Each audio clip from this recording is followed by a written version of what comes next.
Today we're going to talk about the non-legendary magic items in the Dungeons & Dragons movie.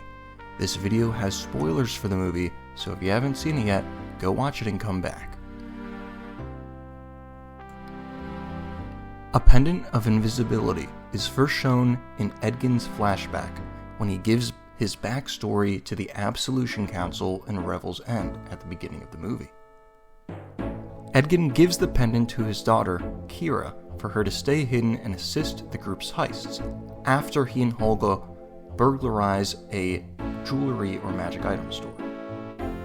This magic item is technically a new magic item that functions similarly to the already existing Ring of Invisibility. The pendant looks like a diamond on a silver chain, unlike the ring, which is a plain silver band. The pendant allows the user to turn invisible up to 3 times a day for up to 3 minutes at a time, unlike the ring that generally allows unlimited uses. One of the smaller and less flashy magic items in the movie, Simon's Deathly Token allows him to use the spell Speak with Dead, which is normally a Bard and Cleric spell, which some warlocks who choose the subclasses the Undying and the Undead gaining access as well.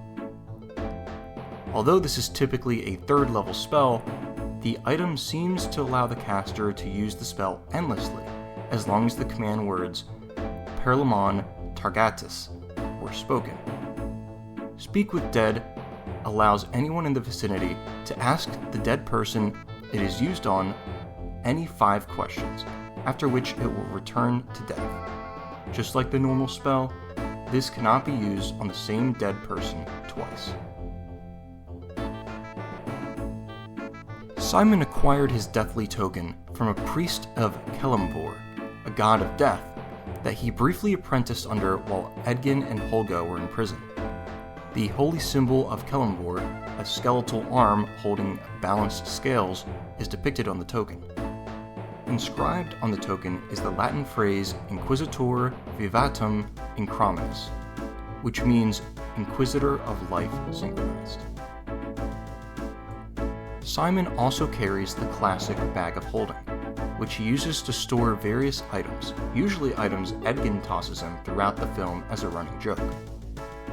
The Bag of Holding is a well-known magic item that holds an extra-dimensional space within it, which can be used to store up to 500 pounds of items that take up a volume no larger than 64 cubic feet. It can do all of this without increasing the weight or shape of the bag itself, utilizing its pocket dimension-like effect. An animated flyer is shown briefly early in the movie, featuring a caricature of Forge's face winking, the emblem of Neverwinter spinning, and fireworks going off over the Neverwinter arena to promote the High Sun Games revival. It seems to be an otherwise normal piece of paper enchanted with illusion magic. Sending stones are enchanted rocks that normally come in pairs. When 2 people each possess 1 stone of the pair each, they may use it to cast the spell Sending on one another. In-game, these messages are limited to 25 words, and can even be used across different planes of existence. When 1 stone is broken, the other loses its magic. The movie's version has a few differences. Simon distributes 1 sending stone to each member of the party, totaling 4 that can freely communicate with one another, when they are normally limited to a pair. Secondly, the party seems to be able to use them with no word limit, but they only work for an hour after being activated.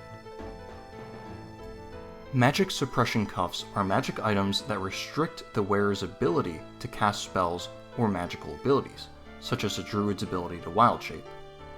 The cuffs look like 2 overlapping loops of inscribed gold petal that combine in a lock. In the movie, magic-wielding contestants of the High Sun Games were locked in a cuff to prevent them from using magic. Although Doric is the first to get her cuff off, it is actually Simon's cuff that is used on Sophina. Lastly, and easiest to miss, are Driftglobes. They look like floating glass spheres that give off light, and in Neverwinter are typically used to illuminate streets. They are also popular amongst adventurers as a hands-free portable light source. Shown briefly in the movie, a few Driftglobes floating above the streets of Neverwinter crash to the ground and shatter after Simon uses the helmet disjunction. Driftglobes could emit a light similar to that of the cantrip light on command. This allows the Driftglobe to give off a light of roughly 20 to 25 feet in radius. On command, they could emit a brighter light equal to that of the daylight spell, up to 50 times total or once a day for an hour. This light has a radius of about 60 feet. A creature who can cast the spells Daylight and Tensor's Floating Disc can create a Driftglobe if they have the skill in crafting magical items and the necessary materials. And that's all of the Wondrous magic items in Dungeons & Dragons Honor Among Thieves. If you liked the video, give it a like for the algorithm and subscribe. Thanks for watching.